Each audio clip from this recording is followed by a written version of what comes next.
Welcome, everyone, to another episode of In the Living Room. I am your host, Stephanie Lopez, and today my special guest is Anthony Liu. He has survived unforgettable and unimaginable accident as a young student going to work, but he has so much strength, so much purpose. Why I want him to share with us today. Before we get into the conversation, I'm going to do a brief prayer as per usual. Heavenly Father, I just want to give you thanks, oh God, for this meeting. I pray, oh God, that you will bless him and that those who are watching will gain something unforgettable from his experience. Thank you, Lord. In Jesus' name, amen. His story is not just one of tragedy, but one of survival. Anthony, how are you? I am fantastic. It's so great to be here today. Thank you so much. You're welcome. Now, I want you to take me back to that time when this tragedy happened. Absolutely. So it was September 30th, 2009. Wow. It was the last day that I walked out of my house. It was a regular day. I got up, left the house, said bye to my mom, said bye to the dog, and went to work. I was working as an apprentice mechanic at Auto Boy Service Center in Pickering, Ontario. Went there. I knew I had my jobs to do for the morning, doing alignments on the far end of the shop. And I like to tell people all the time, if I was working at Ford or Chevy or something like that, I just would have been sweeping the floors. But at Auto Boys on a regular basis, I was ripping apart motors and I was loving life. I was doing what I absolutely love to do. I was working with cars. And lunchtime rolled around, to make a long story short. And basically what had happened was somebody came over to me and asked to help them bring some scrap cars down the road to the scrapyard. I started walking over towards these cars and I got this gut instinct feeling, letting me know that something wasn't right. And I said to them, how are we getting these cars down the road? And they said, we're going to bump the cars down the road. And I was like, okay. I thought about it and I'm like, we're going to be fine. I was 21 years old at this time, thinking that I was invincible. I trusted my boss. Didn't think anything would happen. And when I say bump the cars down the road, I mean use one car to push another car. So it wasn't safe. There was no procedure for what we were doing. And as I kept walking towards the car, that's when I got that second gut instinct feeling, letting me know that something really wasn't right. And I said to them, how am I supposed to stop the car if you've drained all the engine fluid, the power steering, like the brake fluid? How do I stop the car? And they said there's enough brake fluid in the line that you'd be able to stop. And when I stepped on the brake pedal, it went all the way to the floor. And like to this day, it's one of the eeriest feelings I've ever felt in my life. So my coworker got pushed out into the road first. I got pushed out into the road second. And the choo-choo train started, like when the caboose starts and the cars are clanking back and forth together, until we had enough momentum to be going down the road at 60 kilometers an hour, two hands on the steering wheel and the key in the on position so the steering wheel didn't lock up. We both went wide, got to the scrapyard driveway, and that's when my coworker's right front wheel fell off and he slid into the curb. I was shaking my head like, this is crazy. And to make a long story short, as I was exiting the weighing scale, I was getting pushed off by a Bobcat operator and just looking to park the car and get out, go back to work. Out of the corner of my right eye, the crane operator with the massive magnet and the claws attached to it came swinging around, dropped it on the car, crushed me inside. Then he proceeded to pick me up with the claws to about 15 feet in the air. And that's when the Bobcat operator jumped out and panicked, or said, there's someone still inside the car. And the crane operator panicked and dropped me. Opened the claws and dropped me from 15 feet. I came crashing back down to the ground. 15 feet. Yeah. Right? So these are old cars, undrivable cars that were in one scrapyard. So they got dropped off at my shop, was the morning of or the day before. To one of the customers said, we just have these scrap cars and we want to get rid of them. Yeah. So my boss took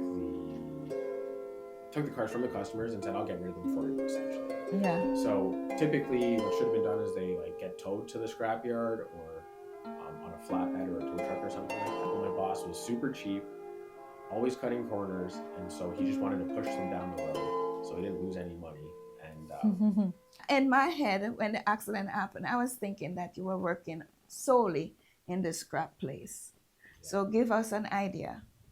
that's what a lot of people think. Yeah. And they don't realize, again, because of the way that it happened, there was no procedure for what we were doing. Yes. The car should have just went on a tow truck. But I was working at a regular mechanic shop, and my boss had the bright idea, because he's so cheap and Yeah. always cutting corners, to push the cars down the road with one vehicle. Yes. And that's what happened. So we're not too far away, realistically, about 500 to 800 meters, and I'm probably still overestimating, but it wasn't really that far. But this was a busy road, wasn't it? Or is it a back road? It's a back road, but a busy back road. Like, there's regularly 18 wheelers and recycling trucks and stuff, like, because we're right on the water there, the treatment plants, the recycling facility. It can be a pretty busy road at times, for sure. Wow. So now go back to that time when you arrived at this place with this vehicle, with your partner, into the scrapyard, because they're going to demolish or crush these vehicles. So you arrive there now.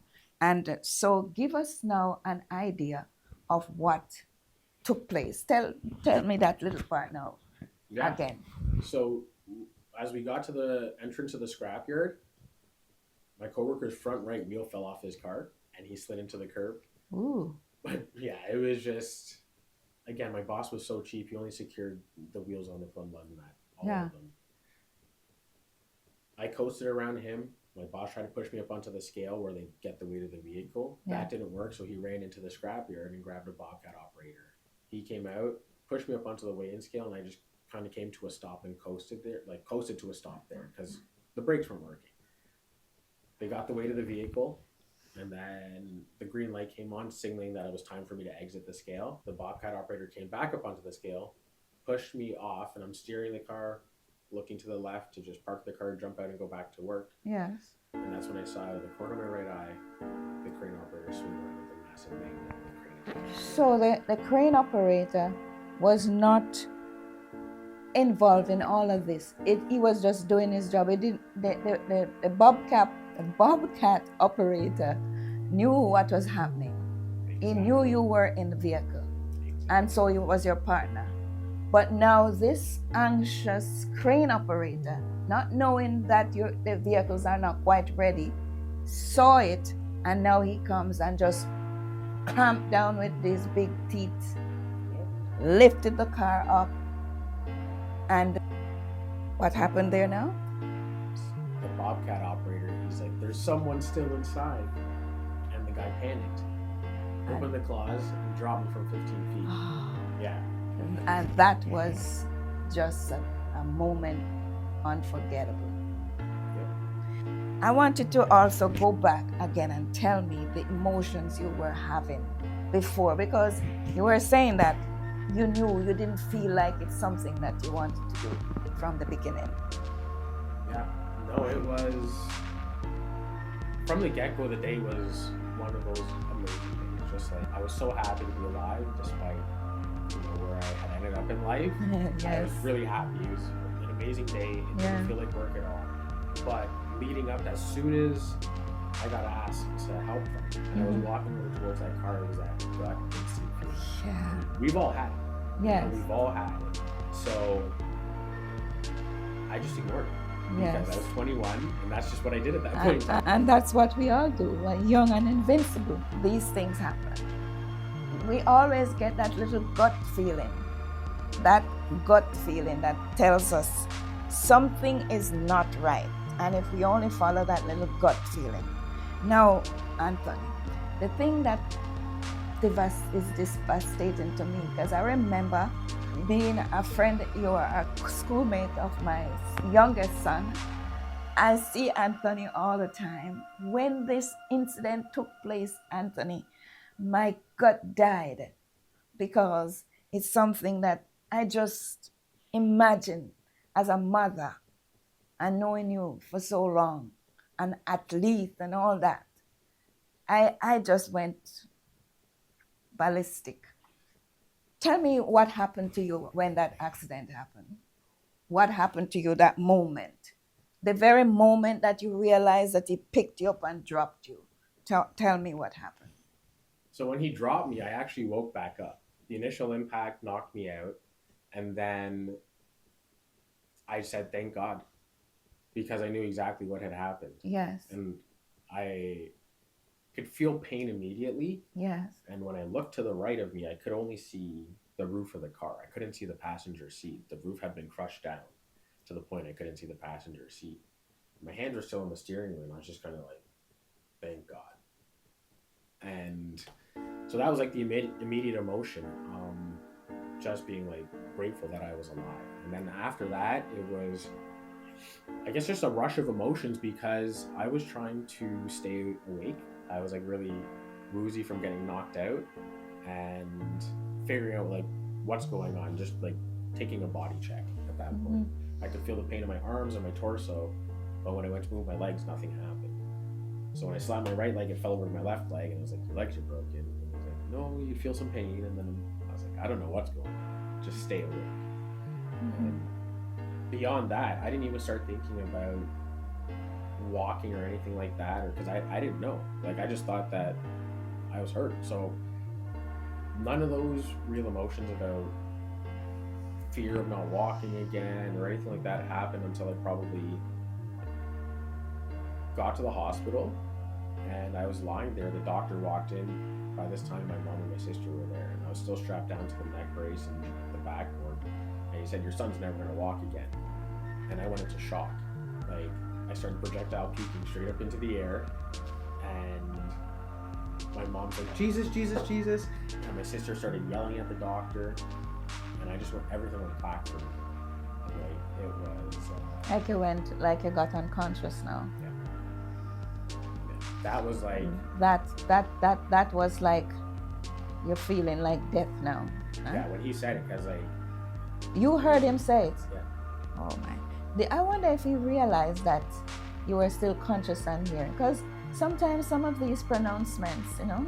Their bedside manner is atrocious. Oh, they were... They're like... I don't want to have to ask you here what hospital that was, but...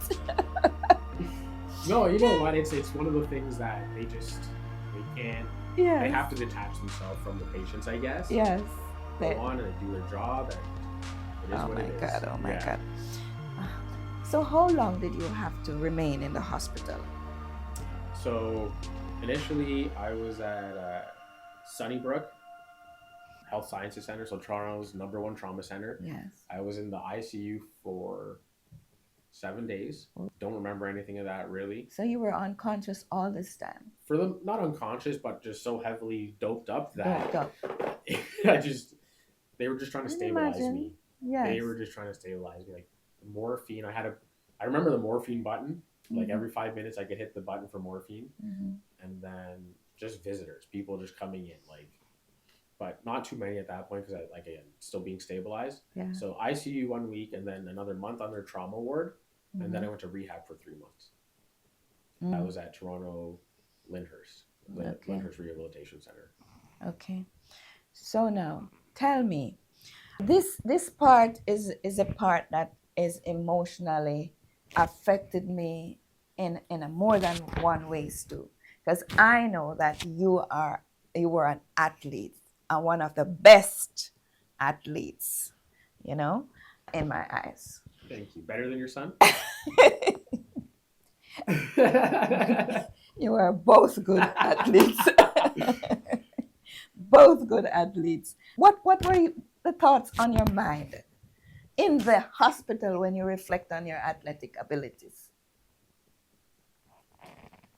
There were so many emotions because people just kept coming in and they're like, "You're going to walk again. You're going to walk again." Because immediately, like when you hear that diagnosis, you're like, "Yes, this isn't real." And I said, like, "I'm going to walk again." Yes. So I really didn't think about it too quickly until probably about maybe a month and a half in. I'm like, nothing's happened yet. Yeah. I was like, what happens if my legs don't work again? Yes. And it was very like at that point in time, I was still super optimistic that I was going to walk. Yes. So I didn't really think about it too much at that point in time, but it was in the years following, I think, is when like the it really started to hit home. Yes. Like when like Steven started running and doing marathons and stuff like that, or other things that came out, and I was like, oh, I want to try that. But because of my disability, there was no way that I'm going to be participating in that activity. And I think that's when things really started to hit home. Because in the beginning, I was Yeah. super optimistic. Yes. But yeah. Yes. What were your darkest, when you look back, your darkest moments would have been when you had these, when you realized, and I don't want you to cry. Tell me if you're gonna I cry. won't cry. You I won't won't cry. cry. Darkest moments. Yes. There's been some really dark moments. Thankfully, I never got to the point of like suicidal thoughts. Yeah. Like, but it's just anger, resentment, frustration, because if I always say when I speak, if only I had done the things that I needed to do at the appropriate times, I could have avoided a lot of this. Like what?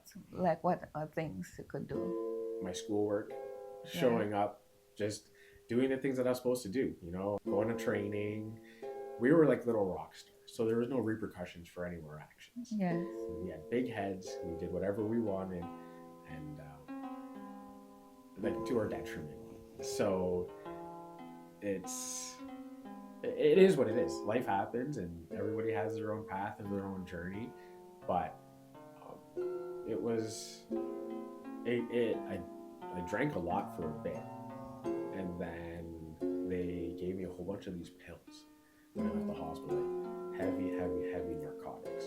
Thankfully, I was quite aware that those kind of things can do you, and I was pretty scared of getting hooked on it. So I flushed a lot of it immediately, got rid of it, and went to more natural stuff. But it's thankfully just through my faith, God, my mom, and just the way we were raised in the church, I've been very fortunate, to come out the other side and be as happy and optimistic and loving life as I am, I guess. Yes. Now, so some key people you had in your life at that moment. What were those key people? There were so many key people. Your son, for one, he's been a rock ever since. Like, he's one of my longest standing friends, absolutely, without a doubt. Thanks. Yeah. My mom, my God, like, I don't know where I'd be if it wasn't for my mom. Yes. Then there was people that just came out of the woodwork, Yes. like my wife. Yes. We were friends of friends, Yes. but she had been in an injury the year prior, so she had an idea what was going on. And her and her mom came in and helped my mom through the whole situation, like lawyers and stuff like that, figuring that stuff out. My dad really stepped up because we weren't really having a great relationship at that point in time. My sister, like, kudos to her, because everybody kind of forgot about her because all the focus was on me. Yes. She was 16 in high school, but there's so many people. Yeah. One of my aunts left her family for 3 weeks and came and stayed at the hospital because she was a nurse, to make sure that I was getting the proper care. Yeah. So there was like, There were I'm so blessed. I'm so blessed. so blessed. And I know that your wife is one of your school friends. Yeah. It's just so great. Now these are the kind of relationships that I love, because in the good and the bad, she stuck with you, which is wonderful. And you spoke about faith. How did faith help you? How did that help you? So just like growing up, my mom always would tell us, just don't question God. Yeah. It's one of those things. You just go through life and the rain falls on the just and the unjust. So I remember dating a friend in high school, and her brother had cancer at like 4 years old. Yeah. Now, to go to Sick Kids and see a kid go through that, it puts life into perspective for you. Yeah. Like, Yes. it's not fair, Mm-hmm. at the end of the day. So I think after it all happened and realizing that that crane came down with 25,000 tons of force and I Mm-hmm. was still alive, no real brain injury. Yes, because it I came on your head. dropped But right down on my head. There's only a couple inches between my head and the roof, right? So oh, 25,000 tons of force. Like, there's no way I should be sitting here. Only, they said when they opened the door, I was in a cocoon and it was the angel's wings. That's what I say. Like, right around me, because there's no, when you see what that machine can do, because I've been back to the scrapyard, it is phenomenal. And the yeah. testimony was you're going to pick the car up, flip it on its roof, rip the tires off, and then throw it into the crusher where it compacts you to that little square ball or square cube. So, And, yeah. and I have seen those cars Yeah. totally crushed, totally demolished. Yeah. You know, those cars are like worse than sardines. Yeah. And God spared your life. So that's like when there's no question for me. Like, people are like, oh, Yeah. does God exist? I'm like, are you dumb? Like, sorry, Yes. but like, really and Yes. truly, it's not even a question It's for me. Like, it's a testimony. oh, This is a living yes. testimony Oh, yeah. that you can give, because you could have died. He could have died. Yep. And he did not. Yep. When you think about the things people die from and what I lived through, it's only God. Yes. Only God. Only God. Only God. Now, was there a turning point in your life, mentally and spiritually, when you stopped seeing yourself as a victim? Yeah, that's a When great when question. you know? I don't know if I really saw. I guess I saw myself as a victim in the beginning. Like, Hmm. this happened to me, and then I think the turning point was it was pretty soon, Yes. because I could see that the way that I took the situation is how everybody else took the situation. So if I was all sad and depressed, everybody around me was all sad and depressed, and they Mm. would tiptoe around me. But if I was happy and getting back to life, everyone's like, "Oh, this is amazing. Let's Yes. support him in any way that we can," kind of Yes. thing. So I think the turning point for me was when, really and truly, I Mm-hmm. got a call from a wheelchair basketball coach in Burlington, Yes. and he's like, "I saw your paper in the Toronto, or your story in the Toronto Star. I want you to come play for my team. I have a basketball chair for you." And I'm like, "This is amazing. I'm getting recruited. This is just like This is able-bodied just stuff." So great. This is yeah, great. I knew about the Paralympics, and so there was starting to become a light at the end of the tunnel. I'm like, even if I don't walk again, there's still amazing things that I can do, and Yes. there is a light at the end of the tunnel. So Life has changed now. And I want you to now speak about all the exciting things that you are now involved in. You know, this is wow, so important to so other people know that there is life after an incident. And it's not that you have lived any life before. You're young at 21 and this has happened, and you had so much of a prospect, so many things going for him before. He could have said, why me? You ever say that? why not me? You could only be a child of God to say, why not me? Because a lot of people would be cursing, why me, why me, why couldn't be somebody else? But you said, why not me? And you view, and you know, this is incredible, the way how you view it. So what I want to talk about now is, how has life changed? It's a number of years now. Yeah, we're 15 and a half years in now. Yes. Oh my Lord. So I want to know all the exciting things that you're doing. I like to say that I'm at, I don't know where all your viewers are at, but here in Ontario, we get our G1 for our driver's license at Yeah. like 15 or 16. Yeah. And I feel like I'm just getting my G1 to get on the road and start driving. Oh, you feel that way? I'm so excited for what's about to come in life. There's so many things that I have on the go right now. And I Yes. guess I'll start with what I did immediately after. Yes. So I mentioned the wheelchair basketball. Yes. I did that for a couple years. It didn't last long. I was never really a basketball player. Your son was definitely a way better basketball player than I was. And so I went to cycling. I've always wanted to be a competitive cyclist. I love speed. And Yeah. so it was called a hand cycle. I rode with my arms just like this, Yeah. one wheel in the front, two So wheels in the that's where back. the muscles coming from. Yeah, a little bit. And then, so I did that competitively for about 10 years. And that Wow. got me a full ride scholarship to the University of Arizona. Ooh. So I graduated May 2024 with a degree in rehabilitation studies and services. Ooh. Yeah, So that's nice. that's been like a feather in my cap because in high school I like literally lost my scholarship because I partied and got kicked out of Pickering High.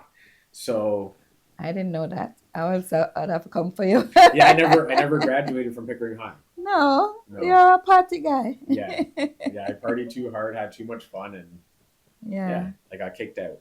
Beyond that now, after the competitive cycling, I've had, and even throughout the competitive cycling, I've had a calling to community service. Mm-hmm. So I volunteered a lot helping put on different parasport games here in Yes. the province, in our region of Durham, hosting a national basketball tournament just recently a couple months ago.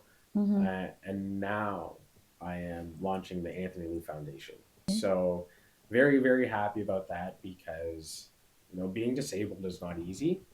And I went through the entire gamut from somebody that had car insurance, Mm-hmm. getting a lot of money in the beginning, and then got cut off and went straight onto welfare for 9 years, fighting every month to figure out how to eat, how to survive, how to get through the month. And then now, after losing a $6 million lawsuit, I'm on workers' comp No. through WSIB. So Hold on a minute. You mean after all of this, you lost the lawsuit? I lost a $6 million lawsuit. Yeah. Wait, are there any good lawyers out there? Is a period in which you can fight this? Because here you are, you worked as a young student, you were coerced into driving via, and It was illegal. There's so many. I tell you, when you have money, and when you are certain kind of people, you are standing to lose, and this is unfair. How It's could that disgusting. happen? It's disgusting. It's You know, disgusting because we won't even get into it right now. There's not enough time. not enough time But to it's, talk about yeah. that. Yeah, like literally 8.5 years of litigation. You can look it up online. All the case files are there and stuff, and it was wild. And I think one of the bigger injustices is when we went to appeal it, they gave it back to the same judge to appeal his own decision. And I was like, how is this ethical? There's so many, we won't get into it, but anyways. No.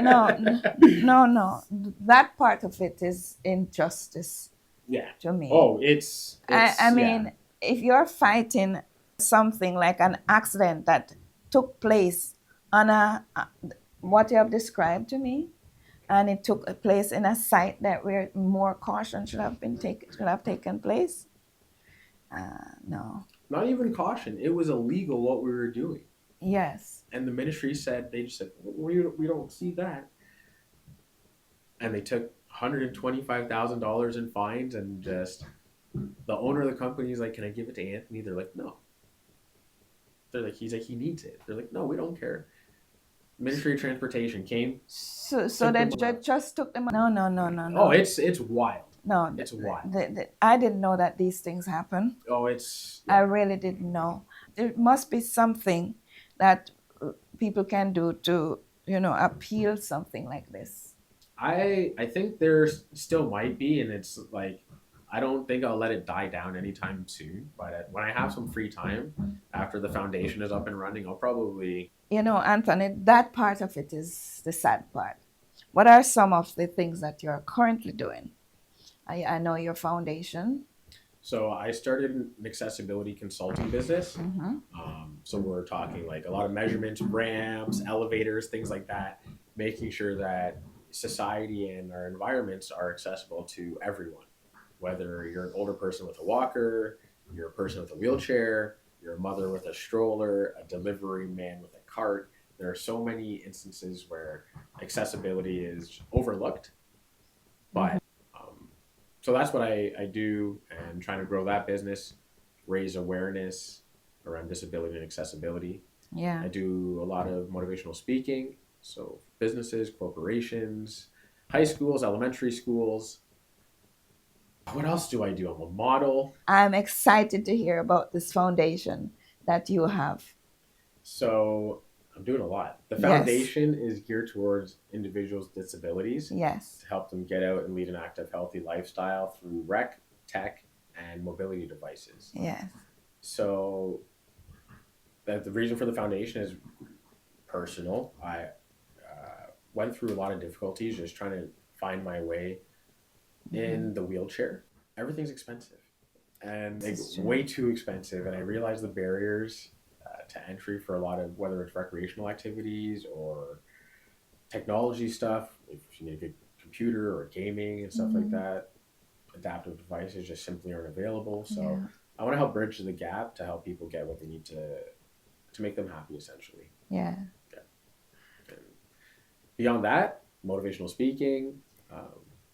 Yeah, motivational speaking is very good because like, even like this that you talk about, you know, young people in schools, we need to be able to talk to them about choices in finding jobs and all that. Because 100%. look at what happened to you just because you chose the wrong, well, I don't know if it's a wrong job, but you know, you're in a job that there is insecurity. You take a job like this and an accident like this has happened to you and they have no insurance to compensate you. Yeah, no, it's there's so many things you don't think about, and like I said to you earlier, if Yeah. only I had done the things that I needed to do at the appropriate times, it probably never would have happened. As young kids coming up together, because you're just like my son. Yeah, I, no, I know, you're like and you Jordan were and at the Pippen. at 21. At 21, it's just the perfect age, Yeah, you know, when young people begin to experiment and, yep. you know. No, I would have. So I honestly, I think I would have probably died on a motorcycle. yeah, riding those speed bike. Yeah. God forbid. God forbid. Now, so I know, so you're modeling. Yep, You are at this foundation. What's the name of the foundation? the Anthony Lou Foundation. Anthony Look I'm Foundation. pretty basic when it comes to things like this. So tell me, how can people contribute? You can visit the website, Mhm. theanthonyloufoundation.com, or my own personal website, anthonylou.com, and find out more information about me. All my socials are theanthonylou.com or Mhm. at the Anthony Lou. And so anyone that is out there that would love to contribute, become a sponsor, Mhm. take on an athlete personally, there are so many initiatives I want to do. It'll be slow rolling for some of them. Mhm. Obviously, address the most important things immediately. But I'm still young, and there's so many people I want to help. So And it's definitely going to be catered to people who are disabled in any form. I am so very hurt in knowing that you could have an accident like this and the workplace failed yep, yep, to compensate. yep. This is atrocious. You have the foundation. Make a big shout out. Look right Well, into that camera. if you would like to support the Anthony Lou Foundation, please do so by visiting theanthonyloufoundation.com. There will be a donation link up, and if there isn't, please give me some time. Come back, circle around. We're going to be doing amazing things for the community. If you have equipment that you would like to donate, please hit me up. I will come pick it up from you and bring to my storage facility, because this is another one of our initiatives, is getting great equipment into the hands of people that actually need it. So I appreciate your support in advance. And I pray that lots of people out there and your companions, you went to high school and you still have a lot of high school companions who can respond to this, you know, and support the cause. When I sent the sponsorship package out to one of my friends, immediately he responded. He says, I'm in for sponsorship. I got you. Don't worry about it. And I was just like, wow. And then another one of my friends with the catering company, he's like, I got you. What do you need? And Yes. high school friends, and I was just like, this is phenomenal. So just feeling super blessed. You know, I'm glad that the disability, you have not made it become something to as a barrier to your progress and your outlook on life. Is so important. I want to ask all the people who are watching, please, to support Anthony. Is there anything, any final words you want to add, Anthony? Yeah, for sure. I think like I Yeah, just want people to really know that it doesn't matter what the situation, the trial or the tribulation is. Like you legitimately have the strength within you to make it through. You know, sometimes it's very difficult, it's tough, but you got to dig deep. Don't give up on yourself. You know, no matter what, and you can make it through. I promise you that because I am a living testimony, and there's so much more to life to live. Don't give up. that's a wonderful word to kind of end with. I admire your resilience and your strength. Please support his foundation. And I'm going to conclude by saying strength doesn't mean walking away without falling or walking without falling. It means getting up with a new purpose. And if this story moved you, please share it with your friends, subscribe, and remember your worst moment doesn't have to be your final chapter. Thank you so much for listening. Join us again in the living room. May God bless you. Thank you, Anthony, for coming. Thank you. You're welcome.